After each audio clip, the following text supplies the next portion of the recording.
Chotapalli. First of all thank you all my అప్లైన్స్. So ఇంతకుముందు Salim sir చెప్పారు కదా, మెర్సిడీస్ బెంజ్ తీసుకున్నప్పుడు నైట్ అంతా నిద్ర పట్టలేదని చెప్పేసి. సో అట్లాంటిది మాకు ఒక చిన్న ఇన్సిడెంట్ గుర్తొచ్చింది.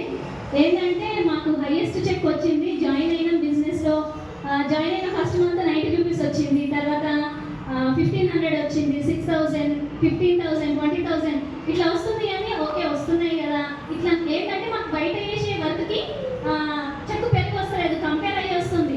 ఓకే వస్తుంది, ఇక్కడ నుంచి కూడా ఇన్కమ్ వస్తుంది అనే హోప్ అక్కడ వచ్చింది. సో మా హైయెస్ట్ చెక్ వచ్చిన రోజు నైట్ చూసుకున్నాము, 53,582 రూపాయల చెక్ వచ్చింది. సో అప్పుడు వచ్చినప్పుడు ఆ నైట్ మొత్తం నిద్ర పట్టలేదు మాకిద్దరికి.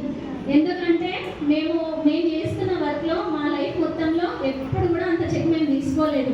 అది కూడా వితౌట్ ఇన్వెస్ట్మెంట్, జీరో ఇన్వెస్ట్మెంట్తో మేము ఎప్పుడు అంత చెక్ తీసుకోలేదు. అక్కడ హోప్ వచ్చింది మాకు, ఓకే ఇక్కడ 1,00,000 తీసుకోవచ్చు ఖచ్చితంగా అని చెప్పేసి. ఆ 2 months తర్వాత ఆ 53,000 చెక్ 62,000 అయింది.